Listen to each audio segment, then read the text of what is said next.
Hello viewers, আসসালামু আলাইকুম। ফারকান medicine solution YouTube চ্যানেলে আপনাদের সবাইকে স্বাগতম।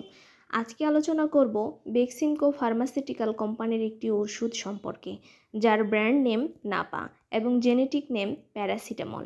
এটি 500 mgর একটি ট্যাবলেট। হরহামেশাই আমাদের প্রত্যেকের ঘরে নাপা ট্যাবলেট প্রয়োজন হয়ে থাকে। নাপার কাজ কি, এর পার্শ্ব প্রতিক্রিয়া এবং সেবনবিধি সম্পর্কে আজকে বিস্তারিত আলোচনা করব। নাপা বা প্যারাসিটামল ট্যাবলেট জ্বর, সর্দি, ইনফ্লুয়েঞ্জা, মাথা ব্যথা, দাঁতে ব্যথা, কানে ব্যথা, শরীর ব্যথা, স্নায়ু প্রদাহজনিত ব্যথা, ঋতুস্রাবজনিত ব্যথা, মচকে যাওয়া ব্যথা, শিশুদের টিকা পরবর্তী ব্যথায় কার্যকরী, পিঠে ব্যথা, প্রদাহজনিত ব্যথা এবং বাতজনিত ও অস্থিসংযোগ সমূহের অনমনীয়তায় কার্যকরী। নাপা ট্যাবলেটের মাত্রা ও সেবনবিধি। প্রাপ্তবয়স্ক 1 থেকে 2টি ট্যাবলেট 4 থেকে 6 ঘন্টা পরপর দিনে সর্বোচ্চ 8টি ট্যাবলেট খেতে পারবেন। শিশুদের ক্ষেত্রে 6 থেকে 12 বছর বয়সী আধা থেকে 1টি দিনে 3 থেকে 4 বার খেতে পারবে। নাপা বা প্যারাসিটামলের পার্শ্ব প্রতিক্রিয়া।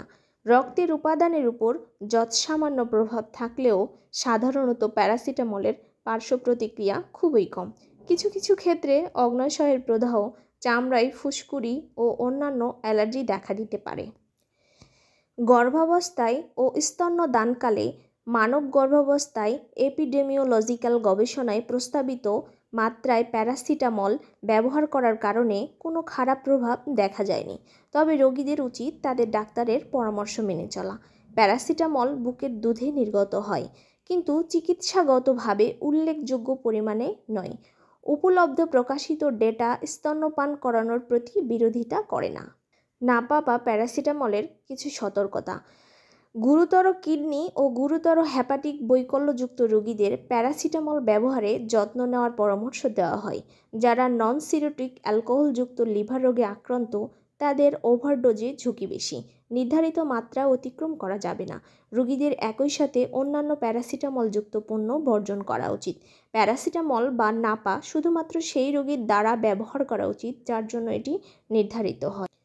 নাপা ট্যাবলেট বা প্যারাসিটামল আলো ও তাপ থেকে দূরে শুষ্ক স্থানে রাখুন। শিশুদের নাগালের বাইরে রাখুন। ধন্যবাদ সবাইকে।